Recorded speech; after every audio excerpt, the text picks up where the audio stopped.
This is the Paddock Post, and this is your weekly racing recap. I'm James, and for the next 5 minutes, we're diving straight into the biggest stories on the track. Let's go. Let's start where the mud flies and reputations are made, Haydock, Betfair Chase.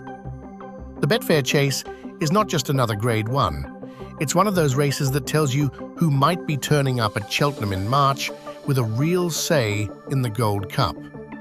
And last week, it told us one thing very clearly: Grey Dawning is absolutely for real. Going into the race, we knew he was good. We knew he'd been progressive. We knew the Skelton team liked him a lot. But in the Betfair Chase, he took the step from really promising to, oh wow, this is a proper staying chaser. From the start, you could see he was in a rhythm. Neat at his fences, ears pricked, never really looking rushed. Haydock can be a graveyard for horses who don't truly stay or don't handle deep ground. But Grey Dawning looked like he was built for it. As they turned for home, the race did that classic Betfair Chase thing.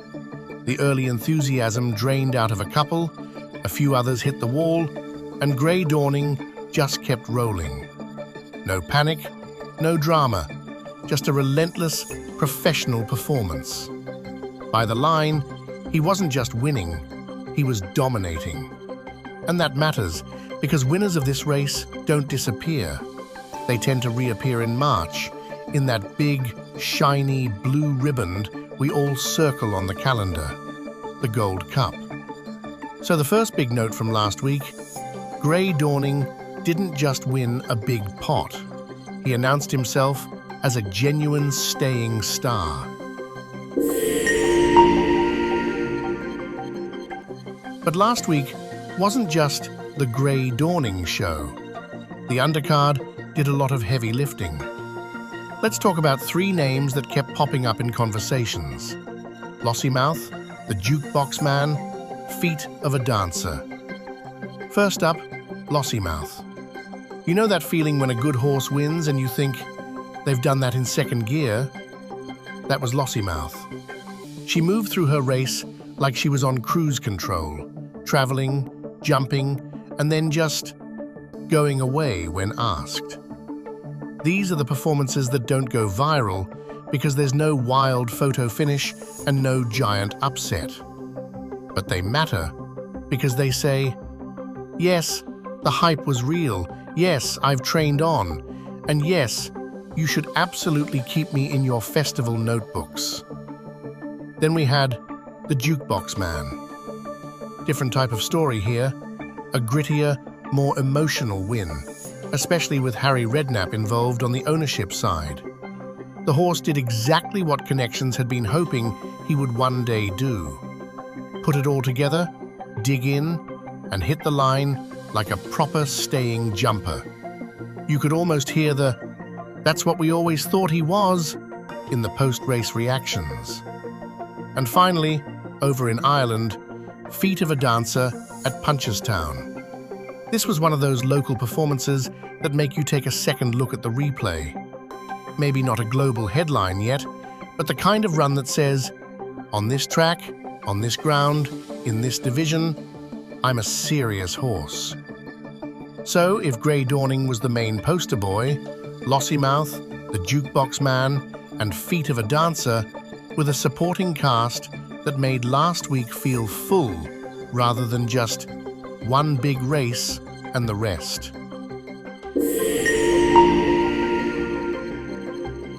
Now let's jump a few thousand miles, from heavy ground at Haydock to laser-fast turf at Kyoto.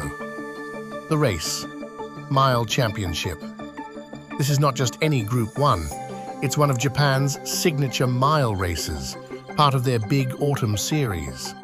The star, Jantar Mantar. And last week, he wasn't just good, he was frighteningly efficient.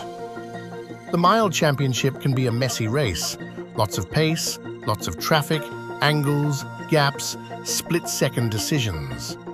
But Jantar Mantar ran it like a horse who knew every inch of that track belonged to him. He traveled sweetly, he quickened when it mattered, and he stopped the clock in a record time for the race. That's not a small detail. Fast times in Japan are never just, "Oh, that's nice." They become part of the horse's legend. This is the form line that gets replayed when breeding decisions are made, when international invitations go out, and when people start saying things like, "Best miler in Japan." And remember, this is already a multiple Group 1 winner. This was not a new face. This was a champion adding another layer to his CV. The contrast to Haydock is almost poetic. Haydock, mud, stamina, grinding, deep lungs. Kyoto, speed, precision, records, turbocharged mile. But in both places, last week did the same thing. It gave us clarity about who sits on top of their division. Let's switch gears a bit and talk about a person rather than a horse. Bryony Frost. Most racing fans know the broad strokes of her story. The highs, the big wins, and the very public, very difficult chapter with the Robbie Dunn case.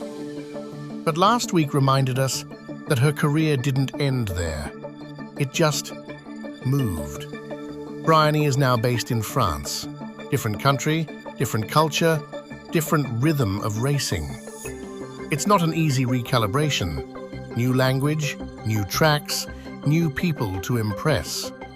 And yet, in her first full season there, she's already become the leading female jumps jockey in France and climbed into the higher tiers by prize money. Last week, she popped back up in the British news cycle with a short return to ride at Ascot. And you could feel the reaction, a mix of nostalgia, support, and curiosity. How's she getting on over there? The answer quietly is, she's getting on very well. Winning races, earning respect, putting up numbers that speak for themselves. And that's important because racing is full of quick takes and short memories. Bryony's French chapter is a reminder that careers can be rebuilt, talent travels, and sometimes the best way to move forward is literally to move. From a storytelling point of view, she gives this whole recap something you can't get from a result sheet. Heart, resilience, and a human arc. So, what did last week actually tell us? That Grey Dawning is no longer just a nice staying prospect. He's a serious player in the big league chases. That the supporting actors, Lossiemouth, the Jukebox Man, Feet of a Dancer, are doing more than filling fields. They're shaping the form lines for the rest of the season. That Jantar Mantar has entered that scary territory where you stop asking, "Is he good?" and start asking, "How good can he get?" And that Bryony Frost isn't a past headline. She's a current, active, evolving story, building a new life and career on different soil. Last week was one of those weeks that didn't rely on one freak result. It built a bigger picture.